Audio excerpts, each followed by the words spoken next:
Lin, sorry suaranya nggak jelas. Putus ya Tante? Ya, yuk Mm-mm. silakan Tante Erni. Oke, lanjut aja deh. Yuk. Oke, baik. Selamat malam, Tante Hilda, Pak Malam. Yogi, Bu Ana, Pak Thomas. Priscil, Malam. Pak Johan, Selamat malam. Bapak Ibu. Apa kabar? Luar biasa. Kan ya, benar. Baik, terima kasih kepada Tante Hilda dan tim KKI yang telah memberi kesempatan kepada saya untuk membawakan materi pada malam hari ini. Tema yang akan dibawakan adalah pertobatan yang menghibur. Nah, sebelum kita masuk satu slide demi slide yang akan kita bahas, kita ngobrol dulu ya, gitu loh. Ayo. Bapak Ibu yang terkasih, pertobatan yang menghibur. Kira-kira kalau pertobatan memang sekarang kita sedang ada di dalam masa APP, masa untuk bertobat. Walaupun setiap hari kita harus melakukan pertobatan ya. Pertanyaannya, dari judul ini, pertobatan yang menghibur, ini menghibur siapa ya? Kalau kita bertobat. Ya Tante, boleh nggak Tan? Kita diskusi dulu nih. Pertobatan yang menghibur. Menghibur siapakah ini? Tuhan Yesus. Tuhan Yesus saja Bu Meike? Ya, atau Bu Liana tadi ya yang jawab? Dan juga kita. Iya, diri kita, betul? Hmm. Cuma itu aja? Kalau kita bertobat, akan menghibur Tuhan Yesus pastinya. Diri kita pastinya. Selain itu siapa? Orang sekeliling kita kali ya. Betul, Tante. Betul sekali. Contoh aja. Ya, kita coba ada misalkan tetangga kita atau saudara kita gitu ya, yang bandel banget gitu ya. Pada saat dia kembali bertobat, kita seneng juga nggak dengarnya? Senang. Senang. Apalagi Tuhan Yesus yang memang datang kepada kita untuk menebus dosa kita. Untuk yang lebih pentingnya lagi membawa kita kepada keselamatan. Hidup kekal bersama Tuhan. Di mana nanti di sana adalah kita harus suci. Harus kudus. Gitu kan? Nah, jadi mari di awal ini kita bersama-sama mempunyai persepsi yang sama bahwa pertobatan itu memang sangat-sangat penting. Dan itu sangat menghibur. Pentingnya kenapa menghibur? Menghibur siapa? Gitu kan? Jelas Tuhan Yesus. Jelas diri kita. Karena kita berarti ada harapan untuk selamat bersama Tuhan. Bukankah itu tujuan kita semua? Tapi ternyata pertobatan membawa kebahagiaan, membawa penghiburan orang-orang di sekitar kita. Bukan hanya untuk diriku sendiri, gitu ya. Orang tua, saudara, anak, itu akan senang sekali.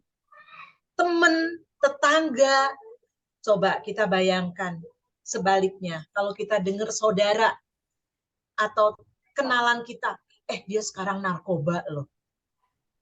Apa yang dirasakan oleh kita semua? Sedih bukan? Prihatin bukan? Paling kita berdoa. Itu yang terbaik ya, memberi nasihat kalau memungkinkan. Kalau enggak pun kita berdoa. Tapi sebaliknya Bapak Ibu, suatu ketika kita dengar, ternyata anaknya si A itu sudah bertobat loh. Udah enggak main narkoba lagi. Dia sudah menjadi anak yang baik. Waduh, pasti hati kita seneng banget. Betul? Nah, jadi disinilah Bapak Ibu. Kenapa saya mengangkat tema ini? Karena pertobatan yang kita lakukan ternyata banyak positifnya. Banyak menghibur khususnya Tuhan kita Yesus Kristus. Nah, maka dari itu, bukankah kita juga merasakan bahwa kita tiap hari berbuat dosa? Dan kalau kita tiap hari berbuat dosa, Apa akibatnya? Kalau tadi kan pertobatan membawa penghiburan. Kalau kita selalu berbuat dosa akan membawa apa ya, Tante? Sekali lagi pertanyaan apa? Kalau kita setiap hari selalu berdosa nih, padahal udah berusaha untuk tidak berdosa, tapi jatuh lagi, marah lagi, dendam lagi, gitu kan ya. Nah, itu akan membawa apa terhadap Tuhan dan terhadap sesama? Diri kita juga rasa kesal banget, merasa sorry sama Tuhan. Teman-teman juga merasa kecewa, kenapa orang ini menyusahin orang. Iya, betul. Ada yang lain? Apa kalau kita lakukan dosa tiap hari? Tidak ada pertobatan dalam diri kita. Kira-kira apa yang bisa kita pikirkan, Bapak Ibu? Ibu Mega mungkin boleh menjawab? Apa Bu Mega? Nggak tahu. Tuhan kecewa banget, kesel banget, menyalibkan Tuhan lagi. Betul. Ya. Jadi sebaliknya, kalau kita melakukan dosa dan tidak mau melakukan pertobatan, tidak mau menyesal, malah menganggap diriku tetap benar, diriku adalah yang paling hebat, saya nggak merasa berdosa kok kalau saya marah-marah dan sebagainya. Itu artinya membuat hati Yesus terluka. Berarti kita melakukan cambukan di tangan dan di sekujur tubuh Tuhan. Tuhan menderita, kita sebenarnya menderita. Kenapa? Kok seolah-olah kita tidak merasa berdosa? Seolah-olah biasa aja tuh koruptor gitu kan ya. Sebenarnya kalau dilihat dari sisi jiwa kita, dia menderita. Karena kalau dia sampai titik terakhir tidak bertobat, tidak ada penyesalan, nerakalah tempatnya. Bukankah itu suatu siksaan, penderitaan, gitu kan? Jadi Tuhan sendiri akan sedih, kita sendiri sebenarnya juga akan menderita, gitu ya, kalau tidak ada pertobatan, dan tetangga, orang-orang di sekitar kita pun pasti merasa sedih. Betul ya Tante ya? Coba kita bayangkan, amit-amit ya, kalau anak kita bandel banget. Sering bukan kita mendengar tetangga atau siapa, aduh, atau ponakan atau siapa aja. Betul nggak? Kayaknya terenyuh, sedih bukan? Iya. Oke, baik, itulah ilustrasi di awal yang mudah-mudahan bisa memberi pengantar pada pertemuan malam hari ini bahwa ternyata butuh sekali pertobatan dan itu yang akan menghibur Tuhan buat diri kita dan buat sesama kita. Bapak Ibu yang terkasih, izinkan saya untuk membuka slide. Semoga kita diberkati oleh Roh Kudus ya Bapak Ibu, supaya benar-benar memahami apa sebenarnya makna dari semuanya ini. Kok nggak ada kelihatan? Ya, nggak ada gambar. Sebentar, saya stop share screen dulu. Saya ulang.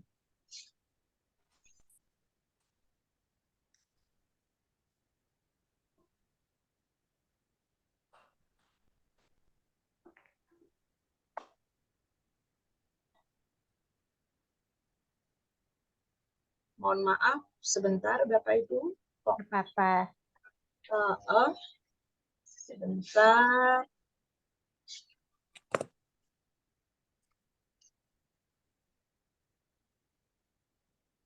Iya.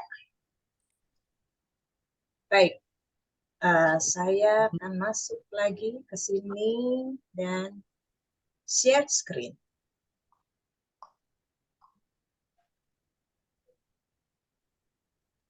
Waduh, Pak Thomas, Tante Hilda, PowerPoint udah saya kirim ke Tante. Boleh nggak dikirim ke siapa yang bisa membukakan? Kenapa di internet saya nggak bisa kebuka ya? Bagaimana ngirimnya ya? Ada kirim WA aja Tante. Kirim WA Tante. WA kirim ke? Oh, saya udah kok udah dijadiin co-host. Iya. Kirim ke Pak Thomas, boleh di-share screen Pak Thomas?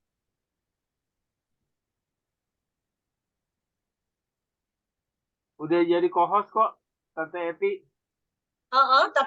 Tapi di saya tidak bisa Pak. Maksudnya sayanya nggak bisa, gagal. Saya kirim ke Pak Thomas ya materinya ya. Coba saya kirim. Soalnya ini Saya udah kirim ke Tante Hilda. Coba saya lihat. Tom, kamu udah terima, Tom? Oh, Tante Hilda sebentar. Aku kirim ke Pak Thomas.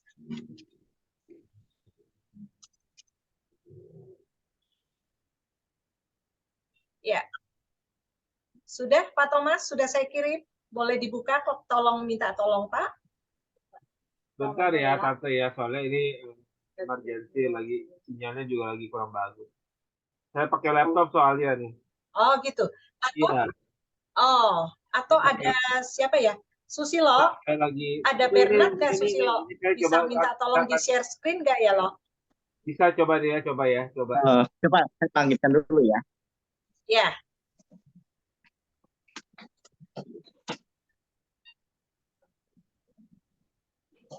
Pertobatan yang menghibur ya judulnya Tante ya. Ya, pertobatan yang menghibur. Bisa nggak? Lagi dicoba kan gitu. Ya.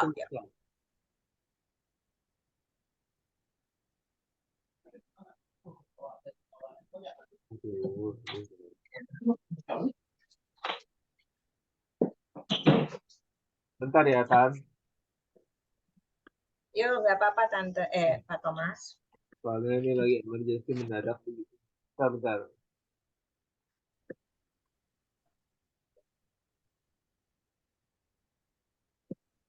Nah, pertobatan yang menghibur Pak Thomas. Iya, Di ya. atas tuh. Susilo Bernard ada di WA-nya Om Papi ya? WA-nya. Oh, berarti di WA. handphone saya. Oke. Di handphone saya ya. Pertobatan yang menghibur. Ini udah.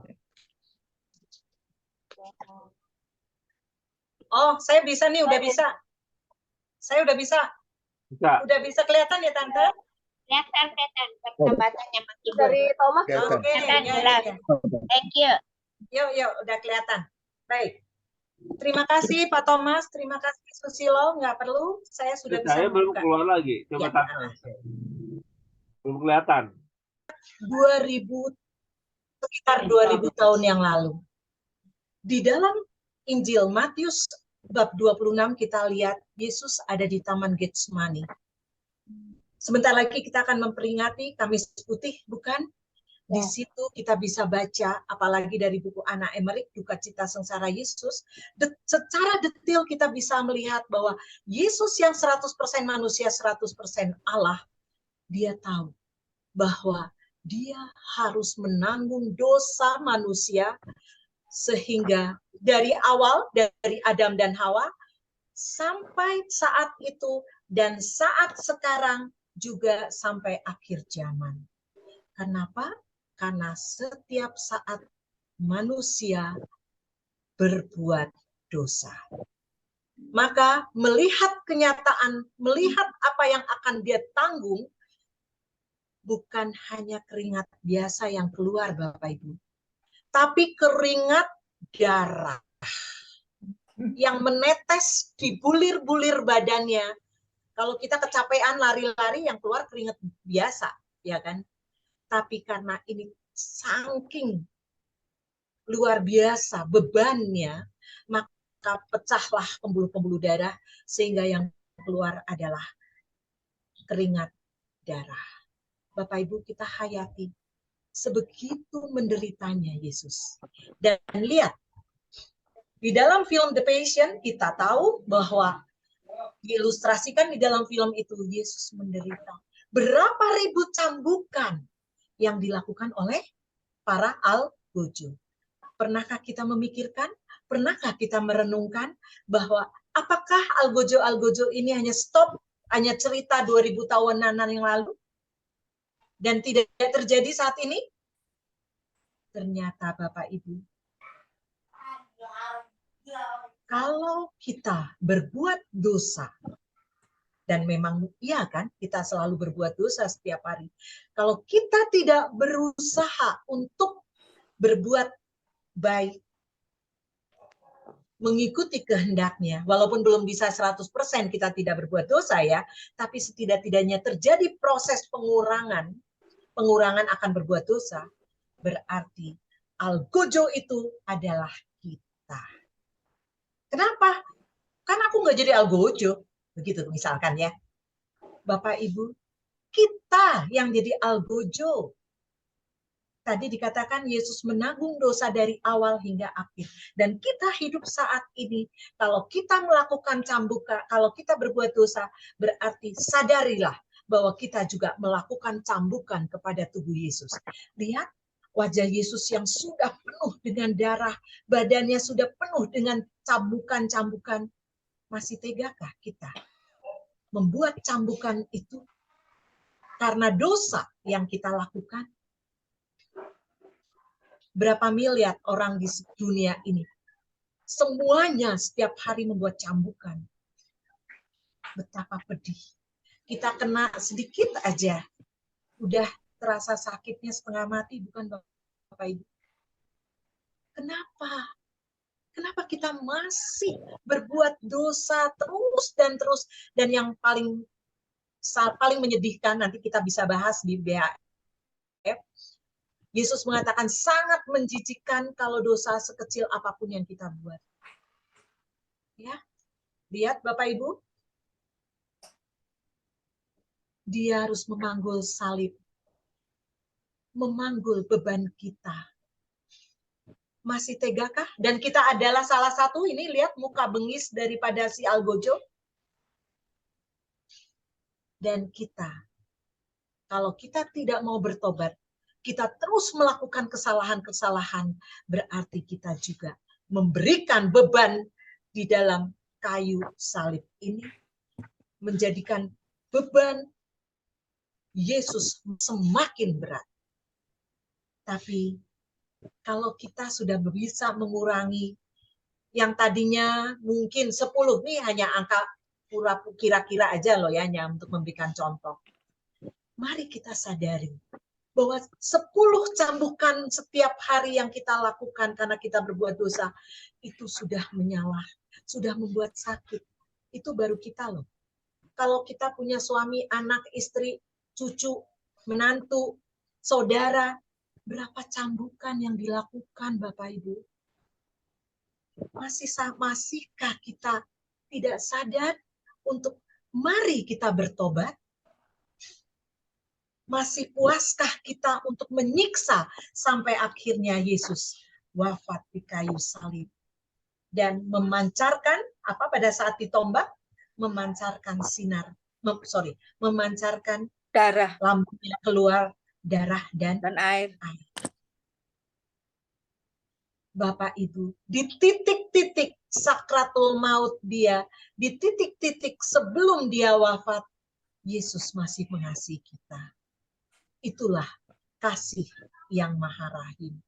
Dia memberikan Ibunya,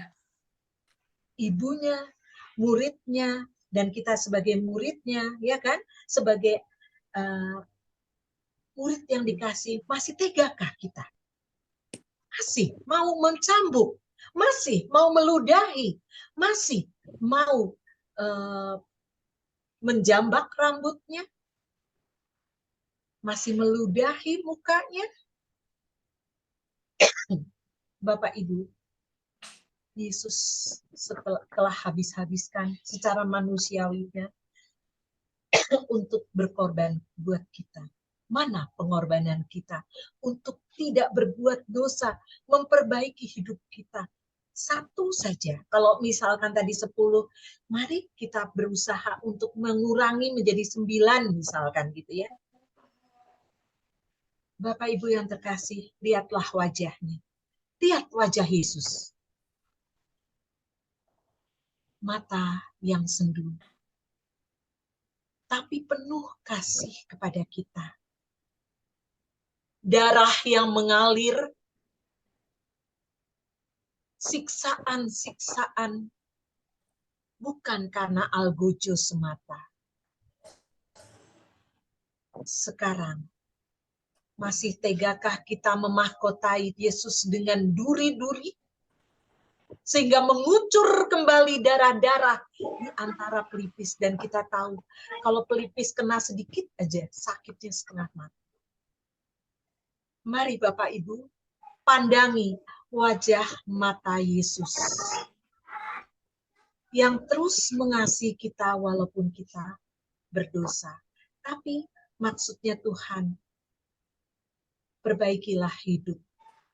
Janganlah terus berbuat dosa lagi. Ya, seperti yang kita lakukan pada saat pengakuan dosa.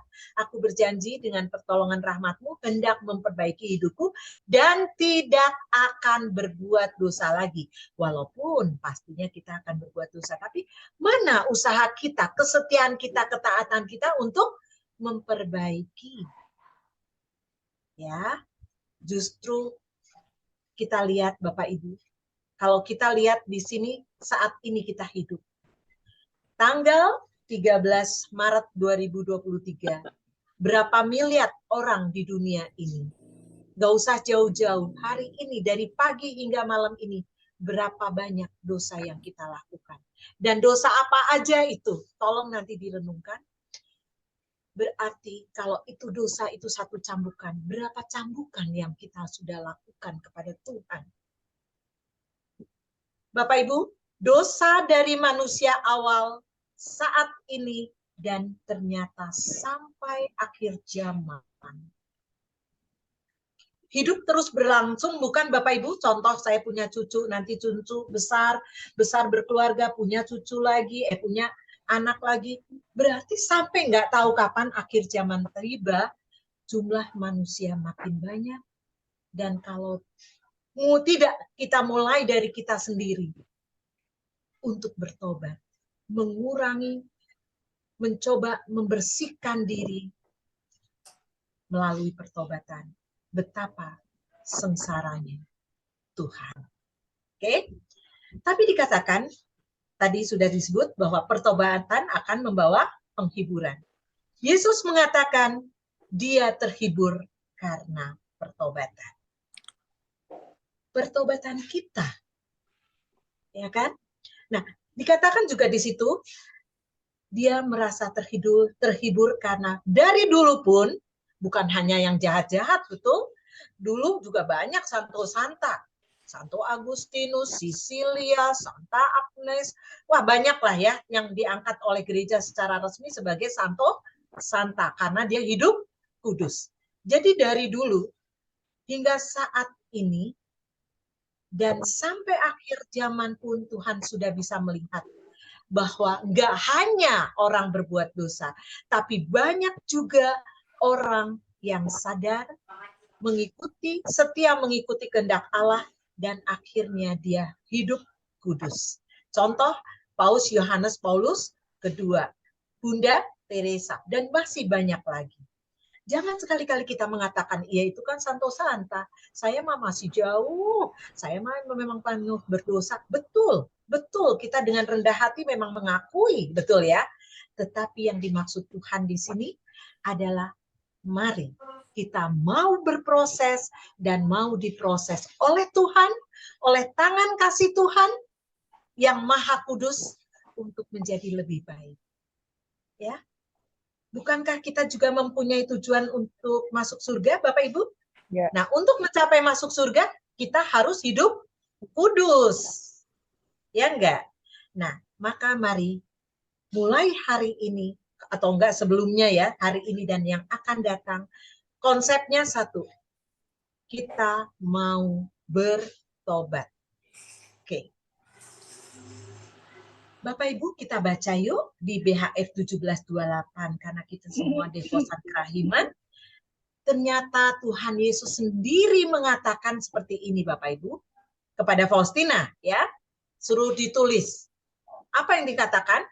Aku, maksudnya Tuhan Yesus, adalah Tritunggal yang kudus dan aku benci akan dosa yang paling kecil sekalipun.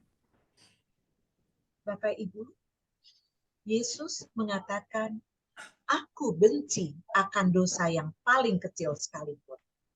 Mari kita renungkan, apakah dari pagi hingga malam ini kita melakukan dosa-dosa kecil?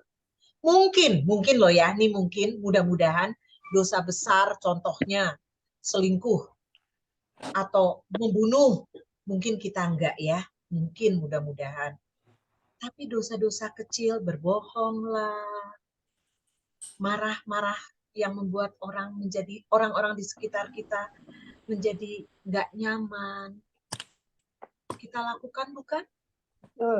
Kita enggak jujur, kita berbohong. Itu dibenci. Jadi Yesus benci akan dosa yang paling kecil sekalipun. Berarti kita harus mawas diri. Waduh, memang sepertinya aku nggak dosa besar gitu ya. Aku nggak koruptor, aku nggak narkoba, aku bukan selingkuh misalkan gitu. Puji Tuhan, kita bersyukur diberi kekuatan. Tapi ingat, si jahat berkeliaran terus. Maka perlunya kita mendekatkan diri kepada Tuhan, jangan sombong, betul? Tapi merapat, menyatu kepada Tuhan agar kita diberi kekuatan. Menjadi lebih baik lagi. Dosa-dosa kecil kita yang banyak ini mudah-mudahan menjadi sedikit. Ingat, dosa yang paling kecil pun Tuhan tidak suka. Kenapa? Kok Tuhan tidak suka? Karena Tuhan sedih. Dosa-dosa ini akan membuat jauh dari hidup kudus. Dan takutnya lama-kelamaan kita sudah terbiasa. Terbiasa dengan dosa-dosa kecil sehingga menganggap bahwa kita tuh nggak berdosa. Betul nggak sih Bapak Ibu? Ada kan orang yang, maaf ya, berselingkuh. Dia merasa berdosa nggak? Enggak. Dia malah selingkuh hari ini dengan si A, besok si B, besok si C. Terjadi ya. Saya tidak menyatakan orang ini terjadi. Ya mungkin secara logika atau pikirannya dia tahu dia dosa. Mungkin loh ya. Tapi kalau dia tahu dosa, kenapa dia lakukan terus?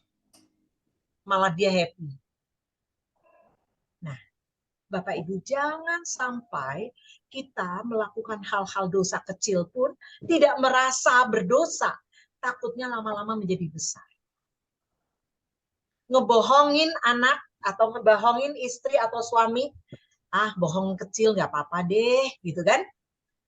Lama-lama, bisa dibohongin ya istriku atau suamiku atau anakku. Besok berbohong lagi, lama-lama berbohong yang besar. Karena merasa enak. Nggak dimarahin. Tapi Bapak Ibu yang terkasih, mari kita lihat diri kita. Lihat dan dengarkan dan renungkan bahwa ternyata dosa sekecil apapun Tuhan benci. Dia menyayangi kita agar kita selamat sebenarnya. Karena untuk masuk ke dalam surga kan harus hidup suci, hidup kudus. Jadi nggak ada dosa sekecil apapun. Makanya ada di dalam iman Katolik perlunya penyucian, yaitu api penyucian atau purgatorium. Tapi jangan nunggu nanti. Mari kita berusaha agar di api penyucian pun sependek mungkin. Bagaimana bisa sependek mungkin? Mulai hari ini. Mulai isi setiap hari dengan kita berbuat kudus.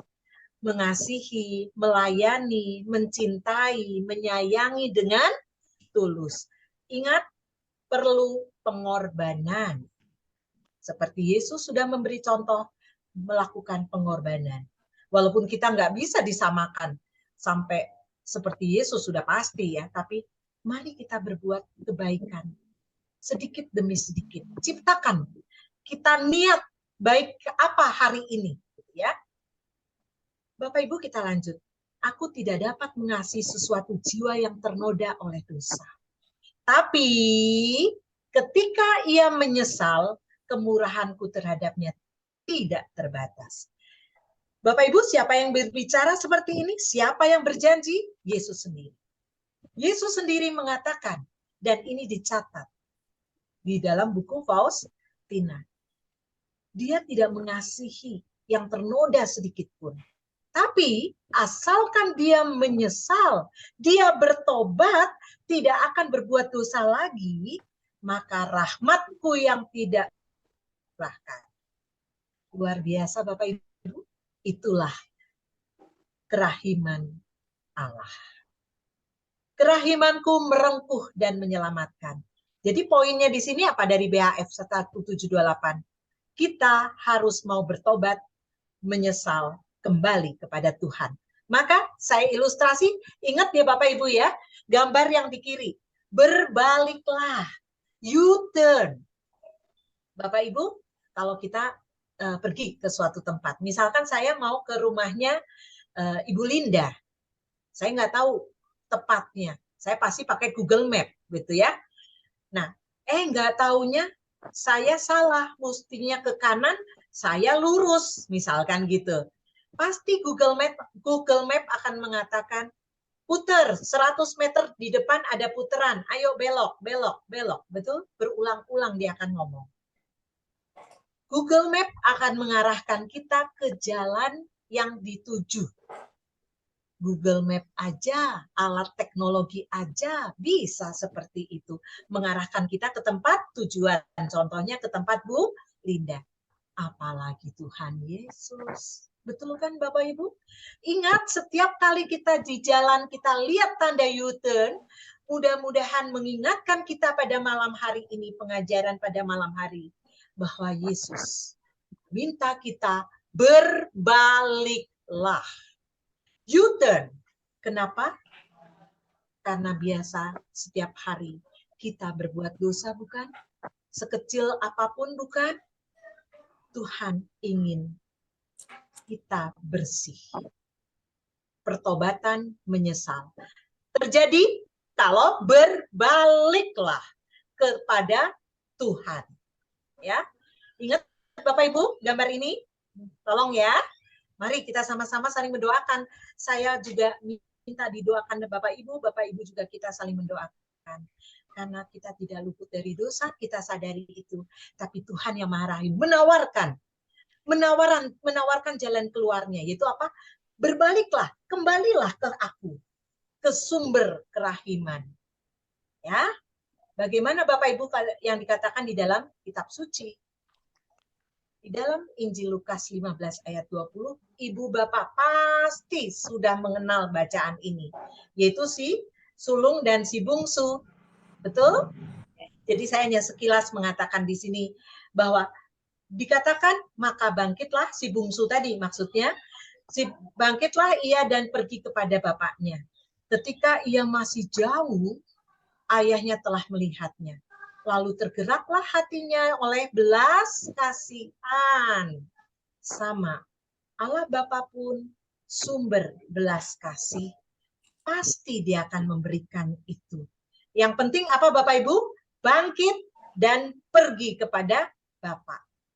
Artinya, mari kita bertobat, menyesal, dan U-turn, baliklah kepada Bapa. Ya. Bapak Ibu, kita masih baca di dalam Lukas 15, ayahnya itu berlari mendapatkan dia, lalu merangkul dan mencium. Mari kita bayangkan cerita si bungsu. Kita tahu semua dia sudah menghabiskan berfoya-foya bersama-sama mungkin orang-orang nakal gitu ya, berfoya-foya, minum dan sebagainya. Pokoknya hidupnya keduniawian. Bukan hidup kudus, betul? Si bungsu. Tapi ini juga dapat dikatakan Tuhan selalu mencari kita, justru Tuhan datang ke dunia ini untuk mencari orang-orang yang berdosa, bukan? Dan siapa orang berdosa? Aku, Eti, Bapak Ibu semua. Kita dicari oleh Tuhan Yesus. Maka Bapak Ibu, lihat, yang penting kita punya momentum untuk bangkit dan pergi. U-turn, ya. Dan pasti Allah Bapa dia justru akan berlari dan mendapatkan kita merangkul dan mencium. Bapak Ibu, kesempatan kita sebentar lagi ada pengakuan dosa, ya. Kalau bisa jangan setahun 2 kali, kalau bisa. Mohon supaya nggak bocor, boleh. Sendiri. Ya. Bapak Ibu.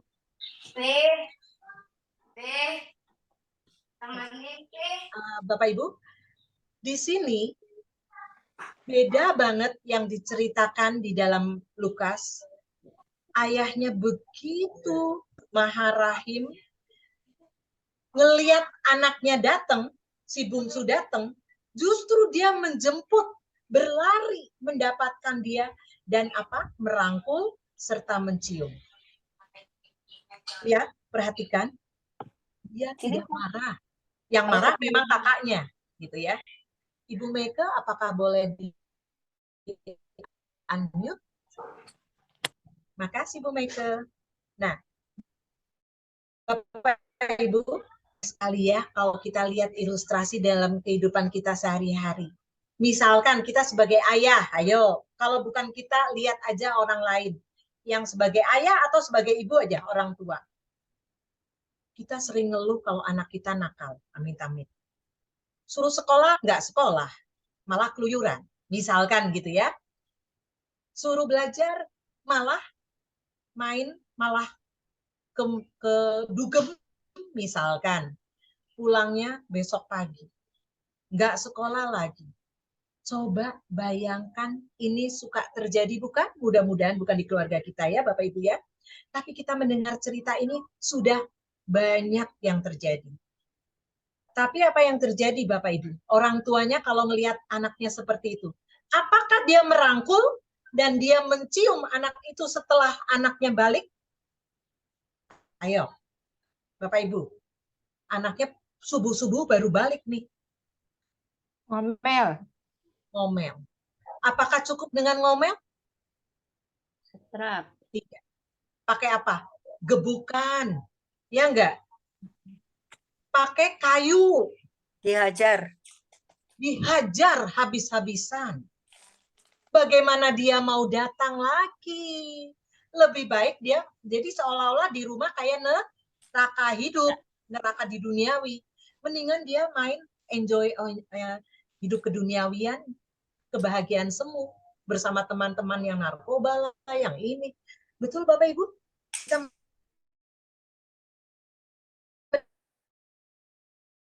dengar cerita ini atau ibunya tidak mencontoh ayah yang ada di dalam kisah ini, ya.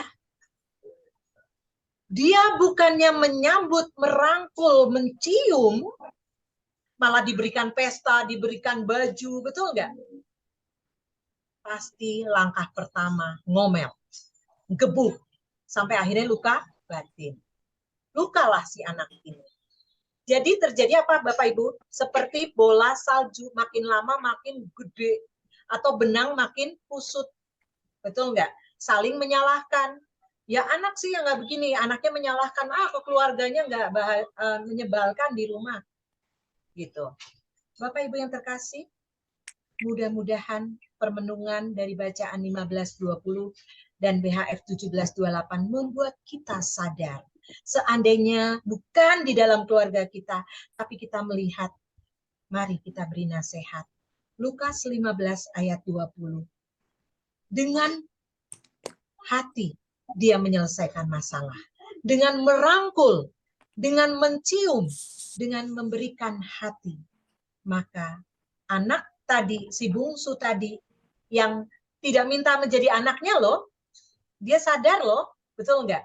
Dia mau menjadi orang upahan bapaknya supaya dapat makan.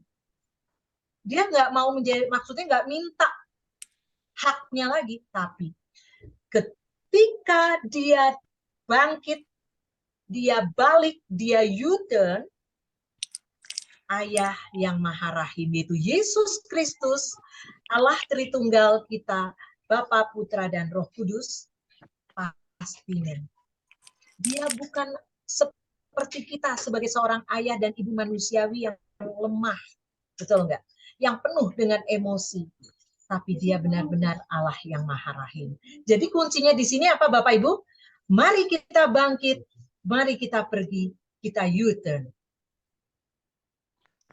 Oke, Bapak Ibu, kita kaitkan yuk dengan apa yang ada di, sebentar saya akan, nah saya geser ke sini deh. Katekismus Gereja Katolik 1450. Poinnya udah dapat ya Bapak Ibu ya. Jadi harus bertobat. Sekarang kita lihat apa yang dikatakan di dalam 1450 Gereja Katolik KGK. Pertobatan mendorong pendosa untuk menerima segala sesuatu dengan rela hati. Di dalam hatinya ada penyesalan. Nah ini Bu, Bapak, harus ada penyesalan di dalam hati kita. Di mulut kita harus mengaku, ada pengakuan. Kita berarti harus pergi ke sakramen tobat. Ya. Kalau tadi si bungsu lari kepada bapaknya, bangkit dan pergi ke bapaknya, kita berarti pergi ke sakramen pengakuan dosa. Oke. Dan jam 3 kita ikut dalam jam kerahiman. Kita masuk melebur dalam samudra kerahiman. Apakah kita sudah melakukan itu setiap jam 3 sore? Ya, oke. Nah, dan yang ketiga Bapak Ibu, dalam tindakannya ada kerendahan hati yang mendalam atau penitensi yang menghasilkan buah. Kalau kita di dalam sakramen tobat keluar, kita sudah benar-benar menyesal dan sebagainya, kita pasti akan diberi penitensi. Ya. Nah, Bapak Ibu, kayaknya kalau dari kalimat ini susah ya kita hafalin, betul nggak Bapak Ibu? Padahal kita bikin sesimpel mungkin yuk supaya kita gampang gitu loh. Oke, ada 3 langkah pertobatan Bapak Ibu. 1 apa? Tadi menyesal atau mengaku salah. Apa sih? Bapak Ibu, ternyata untuk langkah pertobatan kita ibaratkan pintu. Pintu itu kan nggak bakalan bisa terbuka kalau kuncinya masih nggak dibuka, betul nggak? Kita harus buka dulu kuncinya, baru deh kita dorong pintunya, kita bisa buka dan masuk, betul? Bapak Ibu, langkah pertobatan ini pun ada kunci untuk ngebuka agar kita bertobat. Ini hanya ibarat ya Bapak Ibu ya, supaya gampang aja. Apa kuncinya?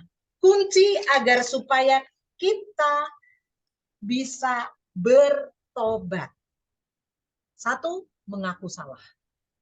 Atau penyesalan. Nah, kalau kita tidak mengaku salah, kita tidak pernah menyesal, maka pertobatan tidak akan terjadi. Bapak Ibu yang terkasih, masih ingat tadi di BHF 1728 apa yang dikatakan Tuhan Yesus? Kalau menyesal, betul nggak? Maka aku akan memberikan rahmat yang berkelimpahan. Saya ulang ya. Ya. Nah, Bapak Ibu perhatikan ketika ia menyesal. Betul? Maka Bapak Ibu percayalah bahwa langkah kunci pertama penyesalan. Permasalahannya kita menyesal nggak? Mengaku salah nggak? Nah, di sini ilustrasinya Bapak Ibu. Banyak loh. Mungkin kita, mungkin aku, saya, dan Bapak Ibu. Kejadian nyata dalam sehari-hari. Mau mengaku dosa kepada Romo nih. Kita ngomong, Romo, saya mengaku dosa ya Romo. Saya marah-marah sama suami saya. Atau sama istri atau sama anak. Tapi lanjutannya gini, tapi Romo, suamiku si Romo yang bikin kasus melulu. Suamiku sih yang bikin gara-gara Romo. Aku padahal udah berusaha sabar loh Romo. Tapi ya Romo ya, itu loh suamiku loh. Bikin salah melulu, bikin kesel melulu Romo. Jadi terpaksa dia aku marah. Bapak Ibu yang terkasih, apakah itu yang disebut mengaku salah? Tidak. Apakah itu yang disebut penyesalan? Tidak. Tidak. Ingat ya, Bapak Ibu, contoh konkret ini. Apa yang dimaksud mengaku salah? Ya ngaku salah. Menyesal ya menyesal. Menyesal karena apa? Menyesal kenapa kok aku tadi marah ya sama suami ya. Memang kalau mau diurut nih, memang anggap aja ya, anggap aja suami marah duluan sih, misalkan gitu. Apakah kita mau meladeni? Apakah kita mau mengikuti si setan sehingga kita marah-marahan, jadi wah bantah-bantahan? Tidak. Bapak Ibu ingat si setan yang tepuk tangan pada saat itu. Ya enggak? Yesus menderita. Yesus sedih karena kita. Di mana Yesus bertahta dalam hati kita, ternyata yang kita pakai untuk menerima tubuh Kristus, kita pakai untuk ngomel. Itu Bapak Ibu. Ini yang juga yang saya lagi pelajari. Saya mencoba untuk tidak, walaupun jatuh lagi Bapak Ibu ya, saya jatuh kok Bapak Ibu. Tapi saya menyesal. Tuhan beri aku kekuatan. Nah, jadi caranya apa? Kalau misalkan anak kita marah, atau tetangga kita marah, atau teman kantor marah, mari kita ucapkan dalam batin kita, Tuhan tolong aku. Supaya kita enggak terbawa emosi, sehingga hati kita rusuh gitu loh. Bukankah kita enggak mau mencambuk setiap kali kita ngomel, setiap sekecil apapun dosa yang kita lakukan. Ingat Bapak Ibu, berarti Eti sedang memukul Tuhan, mencambuk Tuhan, meludahi Tuhan. Dan apakah itu mau kita lakukan terus? Tidak. Itu jawabannya. Terima kasih Tante. Mengaku salah memang susah. Tapi perlu latihan, dikatakan di situ. Dan melatih untuk supaya kita tidak membuat cambukan-cambukan kecil maupun besar kepada Tuhan, latihlah dulu dengan orang-orang di sekitar kita yang ada di dunia ini. Suami, istri, anak, menantu, dan sebagainya. Latih, menahan diri. Kalau kita nggak kuat seperti Bunda Maria kan melakukan semuanya masukkan dalam hatinya. Mari kita ikuti Bunda Maria. Belajar. Ya. Nah, sehingga kita benar-benar, Tuhan, aku mengaku salah. Aku menyesal, aku tidak akan besok. Walaupun suamiku ngomong, aku akan menjawabnya dengan pelan. Aku menjawabnya dengan sabar. Beri aku kekuatan ya Tuhan. Coba, lihat. Akan terjadi relasi yang kuat, bukan dengan Tuhan? Bandingkan dengan ini. Wah, suamiku marah-marah. Aku marah-marah lagi, misalkan gitu ya. Bentak-bentakan. Wah, bentak-bentakan. Yang seneng setan, dan akhirnya apa? Apakah aku menyesal? Mungkin enggak loh. Mungkin enggak menyesal loh. Besokannya malah terjadi berantem lagi. Saling bales. Betul enggak sih? Oh, kamu kan kemarin begini marah-marah. Oh, aku juga sekarang marah-marah. Ya, karena kemauan setan memang supaya hancur. Betul enggak? Kemauan setan membuat kita mau masuk ke dalam dosa dan ke neraka ujung-ujungnya. Enggak ada penyesalan memang. Tujuan si setan. Bapak Ibu, ingat ya. 3 langkah ini harus dimulai dengan kunci. Kita harus buka kunci itu. Kunci pertobatan ada di mana kita mau menyesal atau mau benar-benar mengaku salah tanpa reserve, tanpa mengatakan, iya suamiku begini sih, iya teman kantorku begini sih. Enggak. Tuhan, aku salah. Ampuni aku. Aku akan membuat menjaga hatiku. Engkau tetap tentram dalam hatiku, menjadi tahtamu di dalam hati. Ya, oke, Bapak Ibu, kalau kuncinya sudah dibuka, maka langkah keduanya kita harus mengaku dosa, mohon ampun, yaitu melalui sakramen tobat. Maka di dalam pengakuan sakramen tobat, ya, jangan datang dari rumah tanpa persiapan langsung cari romo mana, langsung duduk, jangan. Langkah pertama, kunci pertama dulu menyesal. Nah, apakah harus dilakukan di gereja? Enggak juga, di rumah juga boleh. Mengaku salah dan berjanji tidak akan berbuat dosa lagi. Dan yang ketiga, tadi dikatakan penitensi gitu ya. Maka kita harus memperbaiki diri. Aduh, Aku juga manusia lemah, aku nggak kuat nih, besok marah lagi. Tapi yang penting, menyadari adanya rahmat dari sakramen tobat yang Tuhan curahkan melalui Romo, melalui para pastor, dan kita menjaganya. Kembali lagi, kita menjaganya agar supaya kita memperbaiki diri. Sedikit demi sedikit. Bapak Ibu, ini yang 1728 bagian bawahnya. Saya pisah sengaja gitu ya. Di sini apa? Dengan kerahimanku, aku memburu orang-orang berdosa di segala jalan mereka. Dan hatiku bersuka cita ketika mereka kembali kepadaku. Bapak Ibu yang terkasih, jelas bukan? Jadi judul bahwa pertobatan yang menghibur, Yesus mengatakan dia akan bersuka cita. Dia sangat-sangat terhibur kalau kita menyesal, kita bertobat. Bapak Ibu, Tuhan tidak membiarkan kita dalam lembah dosa. Tuhan akan mencari, Tuhan memburu orang-orang berdosa. Kita sadar bukan? Kita orang berdosa, berarti kita juga sadar. Tuhan terus mencari kita. Tuhan memburu kita di sepanjang jalan hidup kita. Tuhan tidak pernah meninggalkan kita. Dan ingat, sambutlah kejaran Tuhan itu. Sambutlah tangan, seperti yang di Lukas 15 tadi. Dia akan merangkul kita. Maka sambutlah pelukan Tuhan. Jangan takut. Karena Tuhan Yesus bukan seperti seorang bapak yang ada di dunia ini. Bukan seorang ibu yang ada di dunia ini. Yang mungkin kalau kita ngaku salah malah dipukul. Tuhan kita Maha Rahim. Justru dia akan bersuka cita kalau kita U-turn.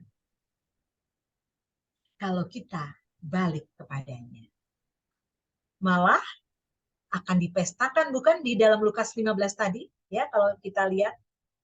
Bukankah kita mau seperti itu Bapak Ibu? Jangan takut. Mari bangkit melangkah untuk U-turn kepada Tuhan. Jangan biarkan langkah kita menuju neraka. Dan si jahat menggoda kita loh Bapak Ibu. Jangan biarkan kita mengikuti langkah si jahat. Karena Tuhan setiap saat akan memanggil kita, baliklah kepadaku. Gitu, ya. Nah, luar biasa Bapak Ibu, renungkan kata-kata 1728 ini. Tuhan Yesus mengatakan, aku lupa akan kepahitan yang mereka suapkan kepada hatiku. Jadi dia lupa akan perbuatan dosa kita. Yang penting kita menyesal, kita bertobat, dan kita lari dalam pelukan Tuhan, dalam rangkulan sinar kerahimannya. Oke, aku bersuka cita ketika mereka U-turn. Bapak Ibu yang terkasih, itulah mudah-mudahan curahan rahmat Roh Kuduslah yang membuat kita menjadi semakin bertobat. Karena pertobatanlah yang menghibur. Tidak hanya menghibur Tuhan yang jelas-jelas tadi Yesus katakan, tapi juga menghibur kita. Diri kita dipastikan oleh Tuhan, kalau terus bertobat, menyesal, surga sudah ada, menunggu kita. Kalau toh kita harus menghadapi api penyucian, itu pun cuma sebentar. Alangkah bahagianya itu kan. Nah, selain itu, juga orang-orang di sekitar kita juga akan terhibur kalau kita bertobat. Jadi apa? Apa ruginya? Malah kita mari bersatu sama-sama saling menguatkan untuk melangkah U-turn kembali kepada Bapa. Kesempatan APP ini menjadikan titik balik kita untuk Tuhan, aku balik kepadamu. Setiap hari aku akan kembali. Nah, sebagai ilustrasi Bapak Ibu, saya akan mencoba tidak dalam bentuk film kali ini.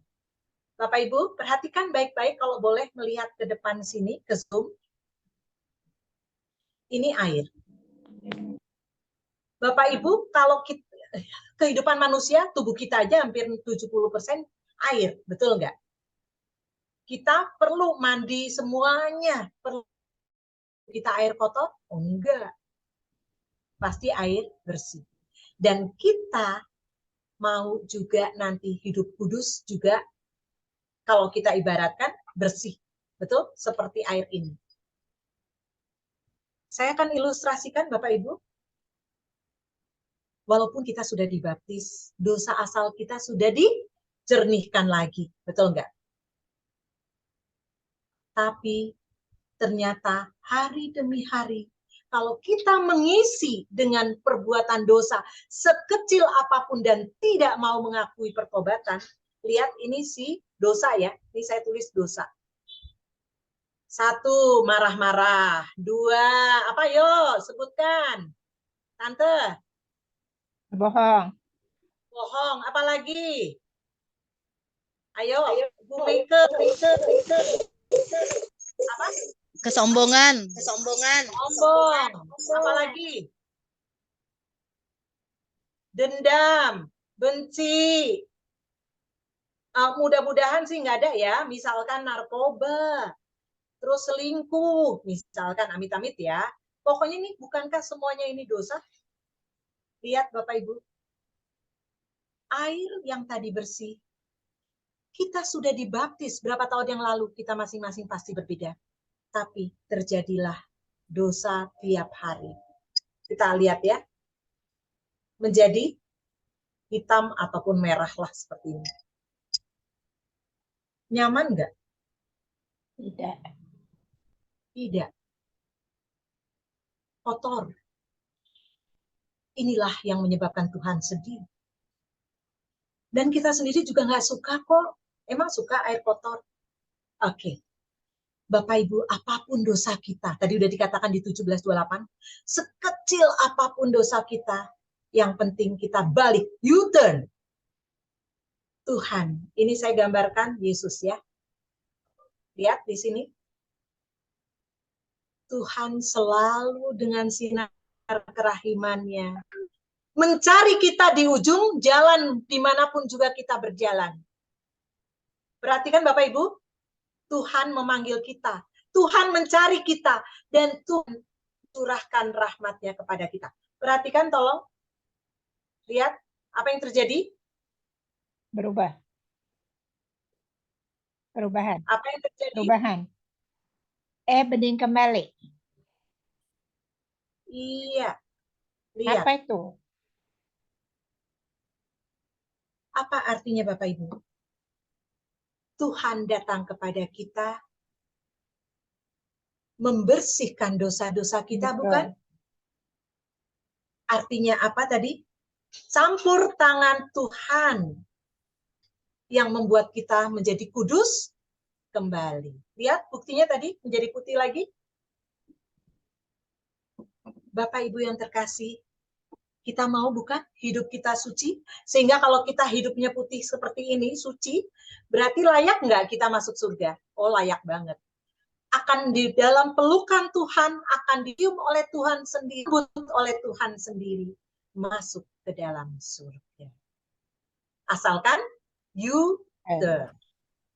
Asalkan kembali kepada Tuhan melalui apa? Bertobat. Oke.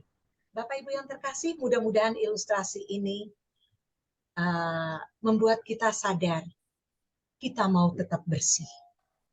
Hati kita tetap bersih, hati kita tetap kudus. Sehingga setiap saat kita akan dipanggil oleh Tuhan, kita sudah siap. Karena kita dituntun oleh campur tangan Tuhan. Amin. Terima kasih, Tuhan memberkati kita. Thank you banget. Terima kasih. Bisa pemutih Cairannya hebat. Sekarang ilustrasinya ya. Ilustrasinya tadi air putih biasa. Ini apa nih namanya? Betadin. Oh iya. Iya, betadin. Betadin.